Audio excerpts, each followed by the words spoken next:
खुलुमबाय बेयो बड'लेण्ड इंखं टेलिभिजन दिनै 13 जुन 2025 शुक्रबार खालि सानसेनि बरादखौ नोंथांमोननि खाथियाव लाबोदों आं सदानन्द दैमारिया।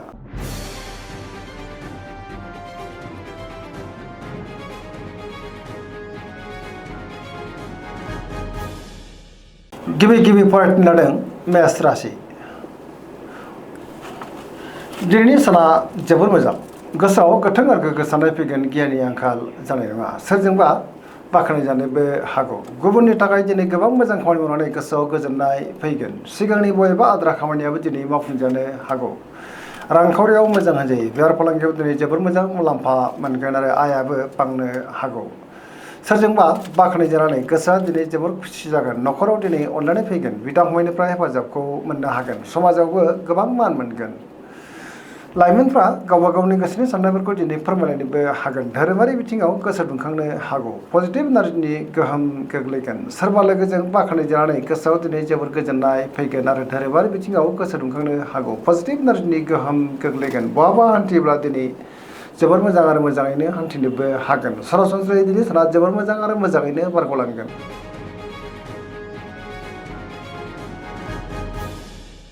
वृष राशि। गिबि हांखो इ उ ब। दिनैनि साना जोबोर मोजां। गोदान खामानियाव आखाइ होजेननो हागोन। गोसोनि साननायफोरा दिनै मोगथाङाव जाफुंनोबो हागौ। गोसोनि बोलोआ बांगोन। मावलांनाय खामानिखौ दिनै थि समावनो आरो गोरलैयैनो मावफुंनोबो हागोन। माबा नङा मोनसे मोजां खौरांबो फैनो हागौ। समाजाव मान मोननो हागोन। गुबुननि थाखाय दिनै गोबां मोजां खामानि मावनानै होनोबो हागोन। पजिटिभ साननो रोंगोन। गियाननि आंखाल जानाय नङा। रांखावरियाव मोजां होनजायो। बेफार फालांगियावबो मोजां। मोननो गोनांखौ दिनै मोननोबो हागौ। सोरजोंबा बाख्नाय जानानै गोसोआ दिनै जोबोर खुसि जागोन।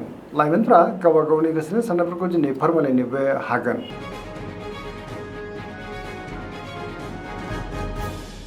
मिथुन राशि। गिबि हांखो ख स। दिनैनि साना जोबोर मोजां। गोसोखौ दिनै जोबोर गोजोननाय मोनगोन। गोसोआव गोथों आरो गोग्गो साननाय फैगोन। गियाननि आंखाल जानाय नङा। पजिटिभ साननो रोंगोन। सोरजोंबा दिनै बाख्नाय जानोबो हागौ। गुबुननि थाखाय दिनै गोबां मोजां खामानि मावनानै होनोबो हागोन। सिगांनि बबेबा आद्रा खामानियाबो दिनै मावफुंजानो हागौ। गोबां जेंनाखौ दिनै गोरलैयैनो सुस्रांनो हागोन। सोरजोंबा बाख्नाय जानानै गोसोआव गोजोननाय फैगोन। देहाया दिनै मोजाङैनो थागोन। बहानिफ्रायबा हरखाबै मोजां खौरांबो फैनो हागौ। रांखावरियाव मोजां होनजायो। बेफार फालांगियावबो दिनै जोबोर मोजां मुलाम्फा मोनगोन। बिदा फंबायनिफ्राय हेफाजाबखौ मोननो हागोन। बिमा बिनानावनिफ्रायबो हेफाजाबखौ दिनै मोननो हागोन। सोरजोंबा बाख्नाय जानोबो हागौ। सिगांनि सोरबा गोजाम लोगोजों बहाबा लोगो मोनज्लायनोबो हागौ। गावनि गोसोनि साननायफोरखौ दिनै लाइमोनफ्रा फोरमायलायनोबो हागोन आरो पजिटिभ एनार्जिनि गोहोम गोग्लैगोन।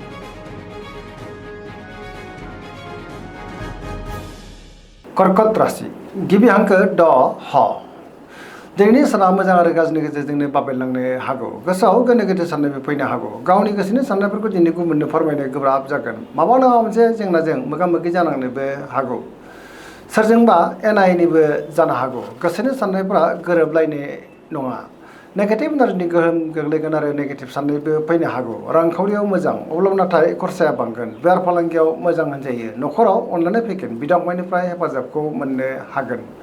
देहाया दिनै बारा मोजां थानाय नङा। गोबां रोखोमनि देहायारि जेंनाजों मोगा मोगि जानांनोबो हागौ। जानाय लोंनायाव दिनै सांग्रां जानांगोन। गुबुननि थाखाय दिनै नाङा फाङा जेंनायाव गोग्लैनांनोबो हागौ। सुथुरनि गाज्रि नोजोर थानोबो हागौ। मोनफ्रोमबो बिथिङावनो दिनै सांग्रां जानाया गाहाम आरो नेगेटिभ एनार्जिनि गोहोमबो गोग्लैनो हागौ।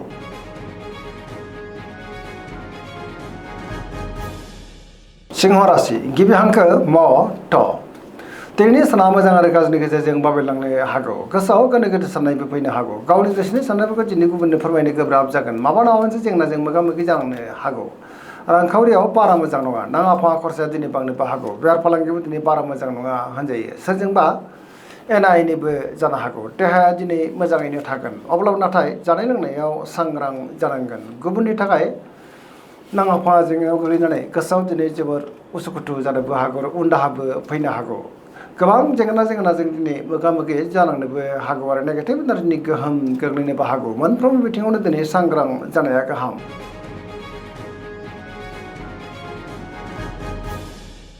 कन्या राशि। गिबि हांखो प ट। दिनैनि साना बारा मोजां नङा गोसोखौ दिनै जोबोर उसुखुथु मोनगोन गुबुननि थाखाय नाङा फाङा जेंनायाव गोग्लैनांनोबो हागौ मावनाय खामानिखौ मावफुंनायाव माबा मोनसे हेंथा फैनोबो हागौ सुथुरनि गाज्रि नोजोर थानोबो हागौ रांखावरियाव मोजां अब्लाबो नाथाय खरसाया बांगोन बेफार फालांगियाव मोजां होनजायो देहाया दिनै बारा मोजां थानाय नङा गोबां रोखोमनि देहायारि जेंनाजों मोगा मोगि जानांनोबो हागौ जानाय लोंनायाव सांग्रां जानांगोन मोनफ्रोमबो खामानिखौनो मावफुंनायाव माबा मोनसे हेंथाबो फैनो हागौ आरो नेगेटिभ एनार्जिनि गोहोम गोग्लैनोबो हागौ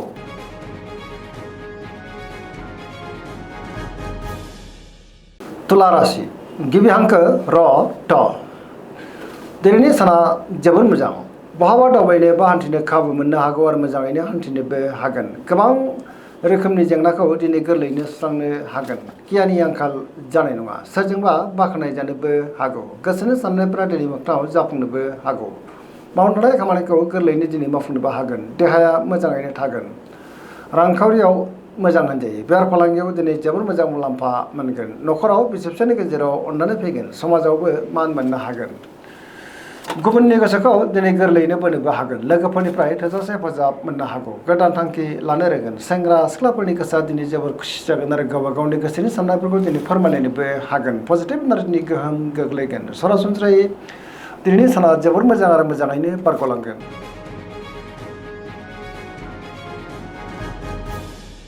वृश्चिक राशि गिबि हांखो न स दिनैनि साना जोबोर मोजां गोसोखौ दिनै जोबोर गोजोननाय मोनगोन गोबां मोजां खाबु दिनै मोननो हागौ पजिटिभ एनार्जिनि गोहोम गोग्लैगोन सोरजोंबा बाख्नायजानाय गोसोआ दिनै जोबोर खुसि जागोन समाजाव मान मोननो हागोन मावनाय खामानिखौ दिनै गोरलैयैनो मावफुंनो हानायाव गोसोआव गोजोननाय फैगोन गुबुननिफ्राय थोजासे हेफाजाबबो मोननो हागौ गोदान खामानियाव आखाइ होजेननो हागोन रांखावरियाव दिनै मोजां होनजायो मोननो गोनांखौ दिनै मोननो हागौ बेफार फालांगियाव जोबोर मोजां मुलाम्फा मोननो हागोन देहायाबो दिनै मोजाङैनो थागोन अब्लाबो नाथाय जानाय लोंनायाव सांग्रां जानांगोन फरायसाफ्रा दिनै फरायनायाव गोसो दुंखांगोन आरो मोजां फिथाइ मोनगोन लाइमोनफ्रा जोबोर रमान्टिक जागोन आरो गावबा गावनि गोसोनि साननायफोरखौ दिनै फोरमायलायनोबो हागोन धोरोमारि बिथिङावबो गोसो दुंखांनो हागौ सरासनस्रायै दिनै साना जोबोर मोजां आरो मोजाङैनो बारग'लांगोन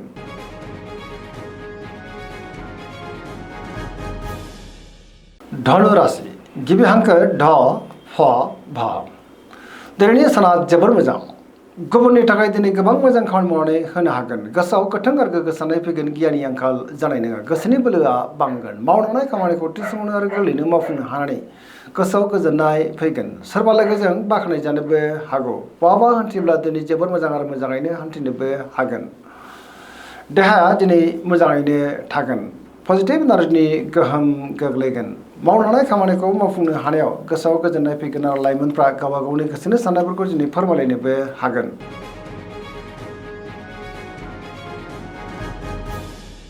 मकर राशि गिबि हांखो ख ज दिनैनि साना जोबोर मोजां गोसोआव गोथों आरो गोग्गो साननाय फैगोन सोरजोंबा बाख्नाय जानोबो हागौ सुथुरनि गोसोखौ दिनै जै खालामनो हागोन गोसोआव गोथों आरो गोग्गो साननाय फैगोन गियाननि आंखाल जानाय नङा रांखावरियाव मोजां होनजायो बेफार फालांगियावबो दिनै जोबोर मोजां मुलाम्फा मोननो हागोन मावनाय खामानिफ्रा थि समावनो आरो गोरलैयैनो मावफुंजानायाव गोसोआव गोजोननाय फैगोन न'खराव बिदा फंबायनिफ्राय हेफाजाबखौ मोननो हागोन बिसि फिसायनि गेजेरावबो अनलायनाया बांनो हागौ सेंग्रा सिख्लाफ्रा गावबा गावनि गोसोनि साननायफोरखौ दिनै फोरमायलायनोबो हागोन आरो पजिटिभ एनार्जिनि गोहोम गोग्लैगोन सरासनस्रायै दिनै साना जोबोर मोजां आरो मोजाङैनो बारग'लांगोन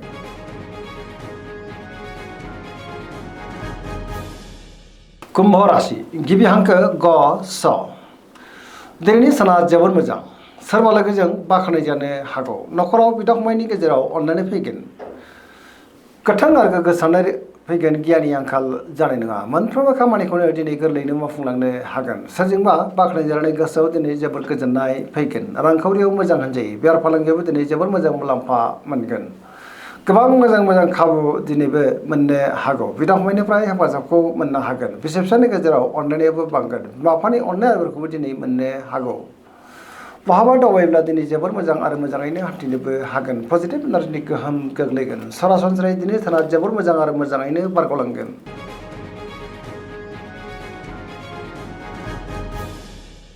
मीन राशि गिबि हांखो ड स दिनैनि साना मोजां आरो गाज्रिनि गेजेरजों बाबेनलांनो हागौ गोसोआव गोनो गोथो साननायबो फैनो हागौ गावनि गोसोनि साननायफोरखौ गुबुननो फोरमायनो गोब्राब जागोन देहाया दिनै बारा मोजां थानाय नङा गोबां रोखोमनि देहायारि जेंनाजों मोगा मोगि जानोबो हागौ जानाय लोंनायाव दिनै सांग्रां जानांगोन